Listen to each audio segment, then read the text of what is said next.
آج معاشرے کے احوال کو مد نظر رکھتے ہوئے ضروری نہیں ہوتا انسان کوئی لمبا چوڑا خطبہ اور تفصیلی بحث کرے، صرف ایک حدیث انسان کا سارا منہج اور عقیدہ بدل سکتی ہے۔ حدیث کیا ہے؟ تم میں سے کوئی شخص اس وقت تک مومن نہیں ہو سکتا جب تک میں محمد صلی اللہ علیہ وسلم اس کو، اس کے والد، اس کی اولاد یعنی اس کے والدین، اس کی اولاد مذکر ہو مؤنث ہو جمع، اور تمام دنیا کے انسانوں سے بڑھ کر محبوب نہ ہو جائیں۔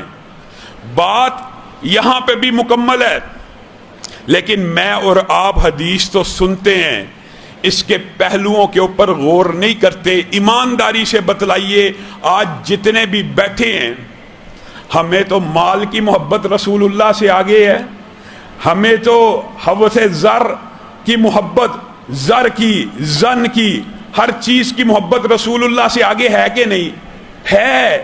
چاہے کہنے کو مسلمان ہیں، یقین مانیے اگر محبت کے اندر رسول اللہ نمبر 1 پہ، نمبر 1 پہ نہ ہوئے تو اس بندے کا سارا عمل ہی ضائع ہے۔ اللہ کے رسول کہہ رہے ہیں وہ بندہ مومن ہی نہیں جس کو میں محمد صلی اللہ علیہ وسلم پوری دنیا میں سب سے زیادہ محبوب نہ ہو جائیں۔ میرا اور آپ کا حال کیا ہے؟ مال کی محبت اتنی ہے کہ رسول اللہ کی بات کو نہیں ماننا، حرام کھا کے بھی اگر مال اور تجوری برتی یا بر لو، کیا یہ محبت ہے؟ محبت رسول اللہ سے کرنے کا دعویٰ ہے، لیکن غیر محرم عورت کا چہرے کا طواف کرنا ہے، یہ محبت ہے؟ یہ محبت کے منافی چیزیں ہیں۔ رسول اللہ صلی اللہ علیہ وسلم سے محبت حقیقی معنوں میں ایسی ہونی چاہیے کہ بیٹا کٹ جائے، والد کٹ جائے، رسول اللہ صلی اللہ علیہ وسلم کی ذات اور ان کی بات کے اوپر آنچ کو نہیں آنے دینا۔ ہم رسول اللہ کی ذات کو تو بڑا مانتے ہیں، لیکن بات اپنے اپنے فقیہ، اپنے اپنے مولوی، اپنے اپنے علامہ کی سب سے اعلیٰ اور افضل سمجھتے ہیں۔ رکیے، ایمانداری سے بتائیے، آپ کی بہن ہو، آپ کی بیٹی ہو، کوئی اس کو طلاق دے دے، آپ کا اس کے بارے میں رویہ کیا ہوگا؟ آپ کہیں گے آج کے بعد میرے گھر میں نہ آئے، میرے محلے میں نہ آئے، میرے علاقے میں نہ آئے، سارے تعلق ختم۔ حضرت عمر کے کان میں یہ اطلاع پہنچی کہ رسول اللہ صلی اللہ علیہ وسلم نے اپنے بیویوں کو طلاق دے دیا۔ ان بیویوں میں حضرت عمر کی بیٹی شامل ہیں کہ نہیں؟ حضرت حفصہ بھی شامل ہیں۔ حضرت عمر کے دل کو چوٹ لگی، اطلاع مل گئی ہے، بیویوں کو سب کو طلاق دے دی گئی ہے۔ اٹھے، کہا میں پوچھ کے آتا ہوں۔ پوچھنے کے لیے جا رہے ہیں، رستے میں جو باتیں کر رہے ہیں وہ بھی محدثین نے محفوظ کر لی ہیں۔ کیا کہہ رہے ہیں؟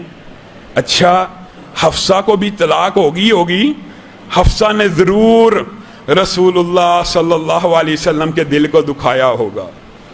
اپنی سگی بیٹی ہے، محبت کا تقاضا کیا ہے؟ یہ محبت کے تقاضوں کے اوپر علماء نے کتابیں لکھی، بڑی لمبی چوڑی بات ہے، آپ کو عام فہم، آسان فہم کر کے سمجھا رہا ہوں، صرف ایک ہی تقاضا آپ کے سامنے رکھ رہا ہوں۔ کہا میری بیٹی نے رسول اللہ کو تکلیف پہنچائی ہوگی۔ اچھا میں رسول اللہ صلی اللہ علیہ وسلم کے پاس جا کے ذرا پوچھتا ہوں، اگر میری بیٹی نے، وہ کون ہوتی ہے میرے پیغمبر اور رسول کو تکلیف اور دکھ پہنچانے والی، اگر میری بیٹی نے رسول اللہ کو تکلیف پہنچائی ہوگی، میں رسول اللہ سے اجازت مانگوں گا، لَأَضْرِبَنَّ عُنُقَهَا، اور اس کی گردن کو تن سے جدا کر دوں گا۔ بتائیے محبت یہ ہے کہ نہیں؟ یہ محبت ریکوائرڈ ہے، یہ شریعت کا مطلوب و مقصود ہے۔ اپنی سگی بیٹی کے بارے میں، جن کے بارے میں اطلاع مل رہی ہے کہ طلاق ہو گئی ہے، اگرچہ طلاق نہیں تھی ہوئی، نبی کریم نے الا کیا تھا، وہ ایک الگ مسئلہ لمبا جوڑا، جا کے رسول اللہ سے اجازت مانگوں گا اور کیا کروں گا؟ لوگوں اس جملے کے اوپر غور کرو۔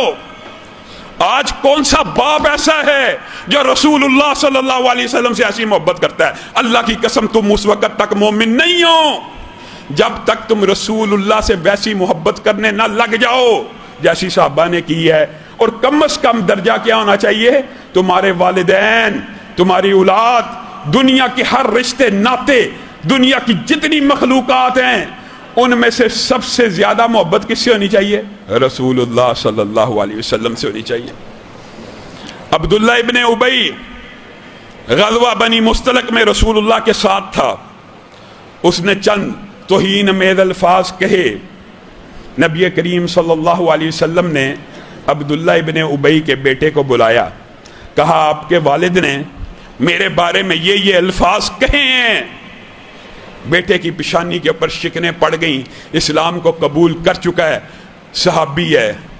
کہا اللہ کے رسول آپ جانتے ہیں کہ میرے باپ کے ساتھ کیا معاملہ ہے، پورا مدینہ جانتا ہے، پورا یثرب جانتا ہے کہ میں اپنے باپ کا اتنا مؤدب ہوں کہ کبھی آنکھ اٹھا کر ان کے چہرے پہ ٹکائی نہیں ہے، اتنا ان کا روب اور دبدبہ اور احترام ہے، کبھی ان کے آگے سے بولا نہیں، وہ حکم دیتے ہیں، تعمیل کرتا ہوں، ان کے راہ میں آنکھوں کو بچھاتا ہوں، ان کے قدموں کے اندر اپنے ہاتھوں کو رکھتا ہوں۔ وَأَمَّا فِيكَ، لوگو اللہ کی قسم عبداللہ ابن ابی کے بیٹے کے جو الفاظ ہیں اگر آپ عربی میں پڑھیں آپ کی آنکھوں میں پانی آ جائے۔ میں اپنے باپ کا اتنا مؤدب ہوں کہ عمر بیت گئی، جوانی بیت گئی، میں نے صحیح سے اپنے باپ کی شکل کو بھی نہیں دیکھا کہ کہیں گستاخی نہ ہو جائے۔ وَأَمَّا فِيكَ،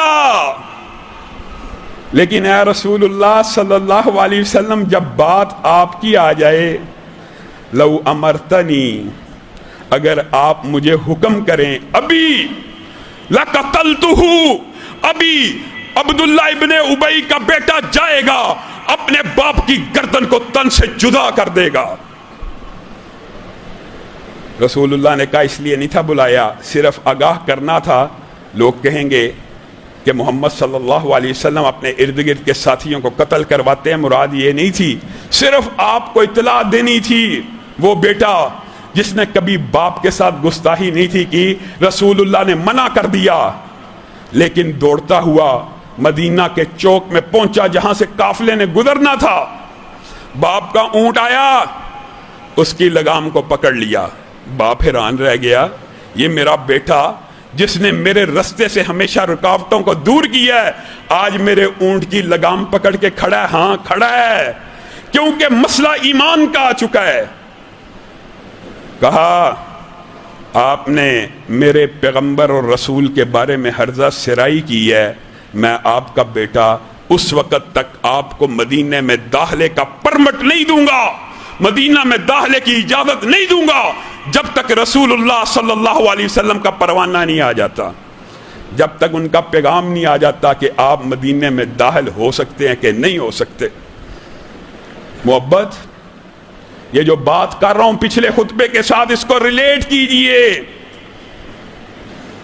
محبت میں ایمانداری سے بتائیے، کوئی بندہ یہاں پہ بیٹھا ہو، تانو تشنی پہلے بھی کہہ چکا ہوں، مقصود نہیں ہوتا، سمجھانا مقصود ہوتا ہے۔ محبت کیا ہے؟ حقیقی محبت کیا ہے؟ یہاں پہ اللہ کی محبت میں کوئی بندہ مغرب کی نماز میں 3 کی بجائے 4 رکعت پڑھ لے، ایمانداری سے بتائیے، جائیں پوری دنیا کے علماء سے جس بھی مسلک سے ہوں تعلق رکھتے ہوئے پوچھئے مسئلہ، مغرب کی 3 رکعتوں کی بجائے 4 رکعتیں ادا کر لیتا ہے، کیا قبول ہو جائیں گی؟ کیا یہ نماز قبول ہوگی؟ اچھا، اس 4 میں سے 3 رکعتیں تو نبی کریم سے ثابت ہیں، کیا وہ 3 قبول ہو جائیں گی؟ چوتھی اللہ قبول نہ کرے، پہلی 3 قبول کر لے، کیا یہ ممکن ہے؟ پوچھئے کسی بھی مسلک کے امام سے، 3 رکعتیں 4 میں سے قبول ہو جائیں گی؟ نہیں۔ کیوں؟ پتہ کیوں؟ کہ اس چاہے محبت میں کیا جانے والا فعل ہے، اس فعل کے اوپر رسول اللہ صلی اللہ علیہ وسلم کی مہر موجود نہیں تھی، اس نے صرف ایک بڑھائی۔ اصول تو یہ ہونا چاہیے تھا یہ والی رد ہو جائے، باقی پچھلی 3 قبول ہو جائیں، لیکن اجماع امت ہے 4 کی 4 رکعتیں باطل ہو گئی۔ کس وجہ سے؟ کس وجہ سے؟ اس وجہ سے کہ اس نے اپنی طرف سے دین میں اضافہ کیا۔ دین میں اضافہ اور بدعت کو ایجاد کیا. یہی رسول اللہ کی حدیث ہے. جس نے ہمارے دین کے اندر کوئی ایسا فعل ایجاد کیا جس کے بارے میں ہمارا حکم موجود نہیں ہے فہو رد، وہ مردود ہے، وہ باطل ہے. صرف وہ مردود ہو تو چلو ہم آپ کے ساتھ اتنی بحث نہ کریں، ہم آپ کے پیچھے نہ لگیں، لیکن ہمارا کام ہی یہ ہے کہ ہم آپ کی اصلاح کی جستجو کرتے جائیں، شاید کہ کسی دل میں یہ باتیں اتر جائیں. اگر صرف اوپر والا رد ہوتا تو بات سمجھی جاتی، ٹھیک ہے یار اوپر والی باتیں رد ہو رہی ہیں. نہیں نہیں، اللہ کی قسم بدعت اتنا کبھی اور شنی فعل ہے، اس نے ایک اضافی پڑھی، پچھلی 3 بھی رد ہو گئیں، پچھلی 3 بھی باطل ہو گئیں. آپ دین کے اندر 2 کی بجائے 3 عیدیں منائیں گے، 3 عیدیں منائیں گے. پھر ہمیں یہ کہنے دیجئے اگر بدعت کے تحت اگر رسول اللہ صلی اللہ علیہ وسلم نے اس کا حکم نہیں دیا، اس کی خبر نہیں دی، تو صرف یہ عید ضائع نہیں ہوئی بلکہ سابقہ جو 2 عیدیں آپ مناتے ہیں وہ بھی رد ہو گئی.